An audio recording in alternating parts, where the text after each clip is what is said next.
Alright guys, TacticalRab back again today. Hope you're all doing well and enjoying your day so far. Welcome back to VALORANT News. And after ShahZaM confirmed yesterday that for the Sentinels roster at the last chance qualifier, raucous will not be in the team in place of Sig, it will be another player instead. Theories have been going around as to which player this might potentially be, and even Dapr kind of confirming that it's an unexpected pickup they are going to make. Very much intrigued to your thoughts in the comment section below. Hit the like button if you enjoy. Subscribe if you're new as always. I'd greatly appreciate it. If you're new to the channel, thank you very much indeed for doing that. One few interesting topics to dive into today. First of all, just wanted to mention this real quick, happy 22nd birthday to BCJ. But yeah, my question is really, when are the players actually going to be flying out here to Masters in Copenhagen? Like, some teams actually flew out rather early. I'm guessing today it's what, the 4th? Happy 4th of July, by the way, to my American friends. Like, I mean, yeah, they will probably be flying out in a couple of days' time, right? Because for Masters 1, teams are flying out rather early just because of, you know, restrictions and stuff. You got to land, got to quarantine for a certain amount of days. That was the thing in Iceland. Not sure that's the case here in Copenhagen, right? But I'm guessing that teams are flying out over the next day or two, really. Like, we saw a lot of the Asian teams as well flew out to Reykjavik very early, like even a week or two in advance. So the fact that the tourney begins in about 6 days or so, I'm guessing the players are pretty much getting ready to go today or tomorrow to fly out there, get a couple of days practice in the local facilities, and we'll see how things go from there. Just did want to mention this as well real quick, because no further updates as of yet on FPX, but this is a key storyline of the event, because this Group A, I said it was stronger than Group B, which I still do stand by, unless FPX are at full strength, and if they are, then there's certainly still a lot of firepower down here in the Group B, but they have some substitutes lined up. The idea that Saigetsu might not make it to the venue is rather likely right now, it seems, based on this tweet from a couple of days ago. Angel, we still think will make it, so no real further update on that yet, but certainly a key storyline to keep your eyes on over the coming days, because we want FPX at full power for the event, but probably it's not going to happen. We'll see how it goes regardless. This to mention from Dreamas, because he kind of stepped in briefly for Team Liquid as a temporary player. His time has now ended over there. Thought it was interesting what he mentioned here in this tweet longer, because as he says, want to thank Team Liquid for giving me the opportunity to play in the most recent VC tourney at a tier 1 level again. Like, I'm kind of thanking the rest of his team, and also the secret coach, right? Because the idea was they got rid of their coach and they brought in like an old kind of CS pro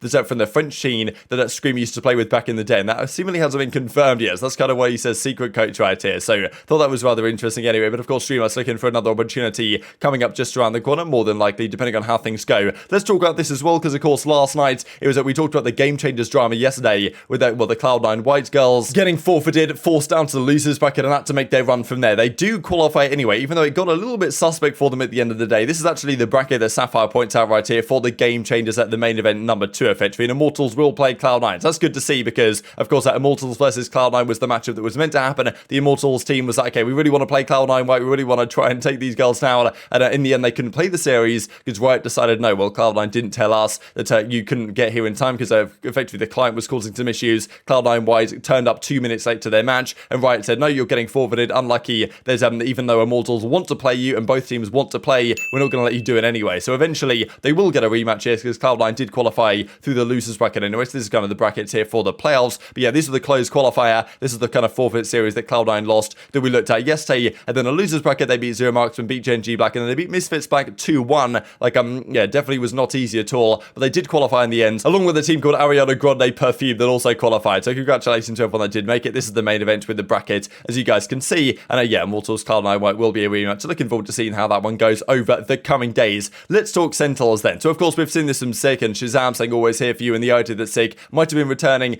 isn't returning, at least as what we currently understand. ShahZaM said a couple of days ago now, like, well, it was on the yesterday's video if you guys haven't seen it yet, that yes, Sig will not be in the team, but raucous is not the man replacing him, right? Because raucous was the last minute replacement. Apparently Zoms said he wanted to play, but at the team, raucous, whatever, decided not to bring him back. And certainly there does seem to be some friction there right now between Zoms and Dapr. I'd be kind of surprised if Zoms is the guy to come into the team. Like, yes, maybe that makes the most sense, but still, there are other options out there right now. Like, I mean, Sentinels kind of have a free market in a sense, because if you're a team that didn't qualify for the LCQ and effectively your year is over, then you could go to Sentinels, right? It's a very realistic possibility, and there are, of course, some big name teams that didn't make it that we'll describe here in just a couple of seconds. Now, Dapr said a couple of days ago, expect the unexpected. Now, look, we know that the pros tweet this type of stuff out all the time, and it probably doesn't mean anything, but he actually follows up on this yesterday on his Instagram story, because he was asked, right here, this is Dapr, and he was asked a small hint on who the new player is for the LCQ. Expect the unexpected, right? So the pros do say this. Sometimes they say this, and actually it's a very expected pickup at the end of the day, and it's kind of what we all predicted, which I guess the most like realistic possibility is just Zoms comes back. But like, I mean, they seem to be implying there's someone else coming in. Now, some people, of course, want it to be Sinatraa, which of course also does kind of make sense, right? If you do want to take a risk on a potential lineup that could make something happen. Sinatraa obviously wants to play. He now can play. He is free to play. Sentinels, an organization that has given him a chance to all the stuff that's been going on. Like, they have stuck by him. So, like, and other organizations might not necessarily. So this is a chance, theoretically, to say that, like, look, I mean, just Sentinels look at their current roster with Kanpeki and in the way it was currently going, especially without Sick. I think that they can win the LCQ and then win champions. Like, I find that rather unlikely. But with Sinatraa there, like, who knows, right? It's obviously a bit of a wild card, but it's a possibility that this team starts clicking and all of a sudden does rather well, rather than picking up a player that doesn't have quite the same skill ceiling. But just the way this has kind of been described, and kind of ShahZaM said that no one will ever guess, and now Dapr saying expect the unexpected. I probably think it's something other than those two, other than Sinatraa and Zombs, but you guys might disagree in the comment section below. Now, Raucus is not going to be there. Of course, this does make sense, right? He is the coach of the team. You don't really want your coach subbing in for you because the coach is there to do coach things, right? He's there to give you ideas and keep the morale up, and, you know, coach is obviously an important role of the team. If your coach just becomes a player, then, you know, you're going to have to get another coach or something, right? So that's kind of pointless. You've got to try and get another player instead. Of course, like, Raucus is not going to be in the team unless, well, something happens again and another player has to step out, or someone gets unwell again, like what happened with TenZ. Like, there's definitely been a lot of drama that's been going on with the Sentinels camp as of late. But we do know, of course, that a boot camp is coming up, right? Sentinels have confirmed a Valorant boot camp starts next month. They are going to be doing this boot camp, right, with the entire team in a certain situation, and therefore they want a full roster, right? They don't want to go to this boot camp with Raucus subbing in,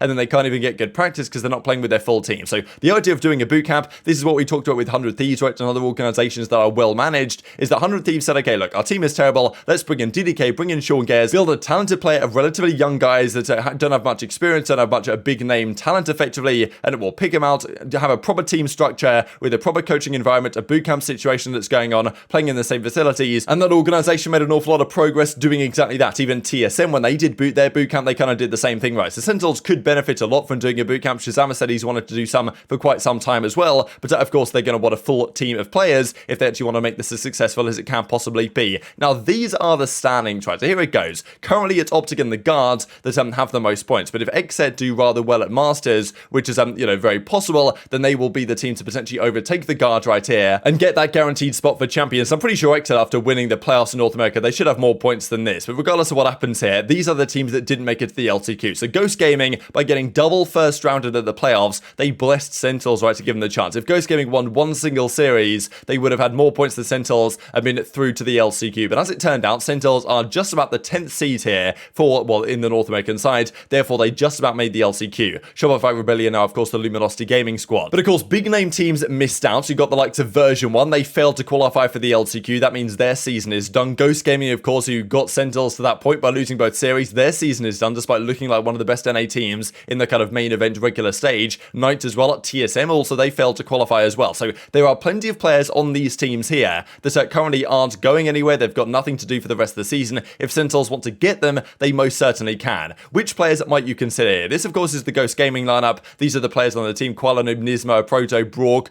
John QT is an interesting one because, like, he's a player that I might just mention here real quick because I believe that TenZ and John QT, like, are relatively, at least they know each other, maybe good friends. I'm not exactly sure what their relationship is, but to my understanding, they get on rather well. And this is kind of what we saw with Kanpeki, right? That Kanpeki was picked up to the team kind of because, not just because he was TenZ's friends, but TenZ obviously saw something in him, thought it was rather good, like, and TenZ decided to make that move effectively, or not necessarily make the move individually, but, you know, TenZ said, okay, we want to get this Kanpeki guy. The rest of the team looked at him, agreed, and made it happen. And could it be the same thing here with John QT, right? So I was just looking real quick at the agent this guy plays. Generally, like, he's often on the chain, but sometimes on the Sage. So this is rather interesting because definitely this Sentinels squad has struggled to find a player that actually wants to run chamber consistently. That seems to be, especially in North America, the going meta right now. You just have a chamber main. You have a Yay, you have a Dicey, right, I guess, on the side of FaZe. And sorry if you guys couldn't quite see all of that, but as you can see right here, it is chamber most of the time. Sage, of course, if you look last 30 days. So this is pretty interesting because theoretically, John QT could come into this team and say, okay, well, he's going to be the full-time chamber because Kanpeki's used it. Like, even ShahZaM used it in one map. I'm pretty sure he was on the chamber.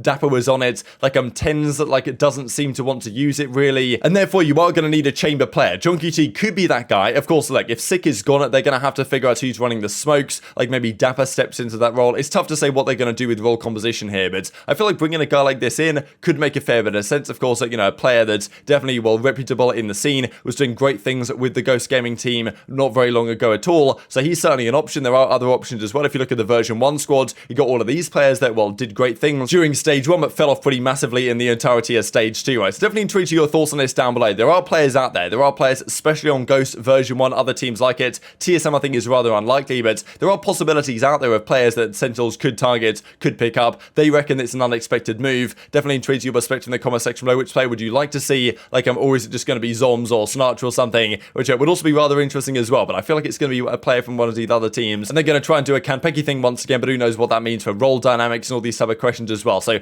definitely tweet your thoughts and all that stuff in the comment section below. Just to finish off with this crazy clip as well here, the Neon Ultimate just going absolutely rogue. I mean, yeah, some of this, I think the clip actually right here on the icebox is just absurd. Like, I mean, yeah, this one's bad enough as well. Look at Neon, man, just doing a thing. I'm sure babybay was watching this thinking, well, damn, I've got to learn a couple of lessons from this. Just running around with a shotgun, getting the job done. Look at this clip actually as well here on the icebox. Just flies through, gets the first kill, gets the second kill, shooting against stormtroopers, to be honest, but it's still kind of impressive. Very much intrigued to your thoughts and all this stuff in the comment section below. Hope you guys enjoyed the video. If you did enjoy it, hit on the like button. Tell us YouTube gods, this is a good video, and I was like you should see it as well, and I've grown the competitive Valorant community. Thank you as always, take care of yourselves, and I'll see you next time. I'm out of here.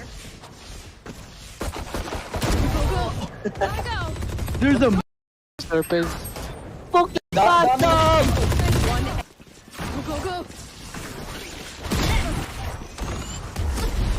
Give me the stuff here. Go. Here we go. Spike planted.